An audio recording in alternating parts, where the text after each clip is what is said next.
ആ ഏയ് എന്നടാ ഞങ്ങൾ രാവിലെ കടയിൽ വന്നിട്ടുണ്ടായിരുന്നു. പുള്ളിക്ക് ചെറിയൊരു അബദ്ധം പറ്റി. അബദ്ധോ? എന്താ അബദ്ധം? എടാ കണ്ണാ, നീ ആ കടയിൽ ചെന്ന് 2 സിഗരറ്റ് മേടിച്ചിട്ട് വന്നേ. ചേട്ടാ, ഞങ്ങള് കടയിൽ നിന്ന് കുറച്ച് മീൻ മേടിച്ചായിരുന്നു. മീൻ എന്തിനും കുഴപ്പം? കുഴപ്പമുണ്ടായിട്ടല്ല, ഞങ്ങൾ കുറച്ച് കൊഴുവിയാണ് വാങ്ങിച്ചത്. അപ്പം അവിടുത്തെ പണിക്കാരൻ മീൻ പുള്ളിയോട് കൊണ്ട് എടുത്തോളാൻ പറഞ്ഞു. പുള്ളി എടുത്തൊന്ന് മീൻ മാറിപ്പോയി, കൊഞ്ചാണ് എടുത്തുന്നത്. അപ്പം അത് മുതലാളിന്ന് വിളിച്ചു പറഞ്ഞാൽ ഞങ്ങളത് കൊണ്ടു കൊടുക്കാൻ വേണ്ടിയായിരുന്നു. അതിനിപ്പോൾ എന്നടാ കുഴപ്പം? പിള്ളേക്ക് കൊഞ്ച് ഇഷ്ടമല്ലേ? 10-600 രൂപയുടെ കേസല്ലേ ഉള്ളൂ, അതിപ്പോൾ വിളിച്ചു പറയേണ്ട കേസുണ്ടോ? ഇതിനുള്ള പൈസ നമ്മുടെ കയ്യിലില്ല. ചേട്ടൻ അറിയാലോ, എൻ്റെ പണി ബസ്സിൽ പോകണേ. അപ്പം അത് 1.5 ദിവസം പണിയുള്ളൂ. പിന്നെ പുള്ളിയാണ് ഈ 2-3 ആഴ്ചയായിട്ട് പറയാം മീൻ മേടിക്കാൻ വന്നത്. അതുകൊണ്ട് ഒരു 50 രൂപയ്ക്ക് കൊഴുവ് വാങ്ങിച്ചത്. അതിപ്പോൾ ഇങ്ങനെ ഒരു അബദ്ധം. ചേട്ടൻ വിളിച്ചു പറഞ്ഞാൽ ഞാൻ കൊണ്ടു കൊടുത്തോളാം, അല്ലെങ്കിൽ പിന്നെ മോള് അത് ഒരു കട്ടെടുത്തുകൊണ്ട് വന്നുള്ള ഒരു ഫീലായി പോകും. അതുകൊണ്ടാണ്. എന്നാൽ കുഴപ്പമില്ല, നിങ്ങൾ കൊണ്ടുപോയി കൊടുത്താരേ, ഞാൻ വിളിച്ചു പറഞ്ഞേക്കാം. കൊണ്ടു കൊടുക്കാം. അന്ന് ഞങ്ങൾ കൊണ്ടു കൊടുത്തണം.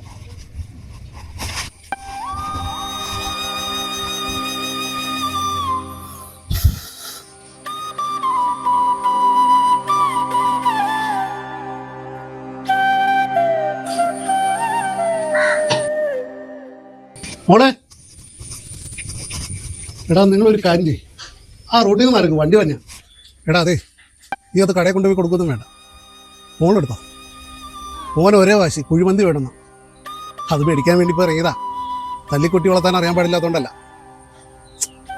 നമ്മളും ചെറുപ്പത്തിൽ ഒരുപാട് കഷ്ടപ്പെട്ടിട്ടുള്ളതല്ലടാ.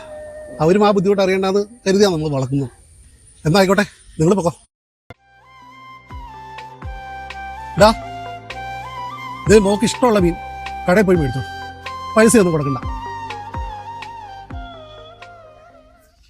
മുതലാളി അല്ലാണ്ട് അവന് മീൻ കൊടുക്കോ? അതും ഫ്രീ ആയിട്ട്. എടാ നീ എന്തറിഞ്ഞാട്ടാ ഈ സംസാരിക്കുന്നത്? അവൻ എല്ലാ ദിവസവും കടയിൽ വരുന്നുണ്ടോ?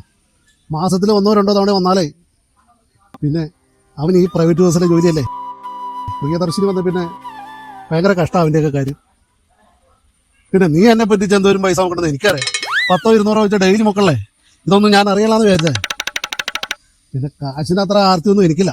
എല്ലാവരും ജീവിക്കണ്ടേ, അവനും ജീവിച്ചു പോട്ടേനെ.